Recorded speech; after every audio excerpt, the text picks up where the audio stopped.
सवाल है कि क्या ईरान में अपने टारगेट्स पूरा करने के लिए ट्रंप क्या क्या कर सकते हैं। हमलों के लिए कौन कौन से रास्ते चुन सकते हैं डोनाल्ड ट्रंप और क्या क्या हो सकता है। अगर हम ट्रंप की जंग के बाद की धमकियों को देखें तो हो सकता है कि अमेरिका ईरान के हर बड़े पावर प्लांट्स को निशाना बना सकता है। इसका मकसद होगा पूरे मुल्क की बिजली सप्लाई ठप करके उसे अंधेरे में धकेल देना, जिससे न सिर्फ मिलिट्री ऑपरेशन बल्कि आम लोगों की जिंदगी और कम्युनिकेशन सिस्टम भी पूरी तरह से मुतासिर हो जाएगी। ईरान के वो बड़े बड़े ब्रिज जिन पर फौज की गाड़ियां दौड़ती हैं, उन्हें गिराने की तैयारी हो।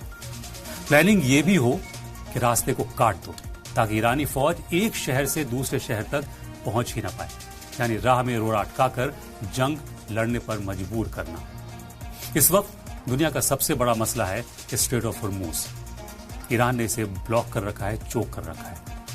इसके बंद होने से दुनिया पर डिप्लोमैटिक प्रेशर भी बना हुआ है और बना रहा है ईरान। ऐसे में हो सकता है कि अमेरिका इसे अनब्लॉक करने के लिए अपनी पूरी ताकत लगा दे, झोंक दे और हॉर्मूज पर कब्जा करके ईरान के हाथों से एक बड़ा मुद्दा छीन ले।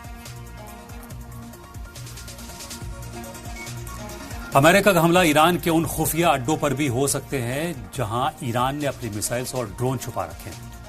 यहां अमेरिका बड़ा हमला कर सकता है, जिससे ईरान के जवाबी हमले की ताकत खत्म हो सकती है।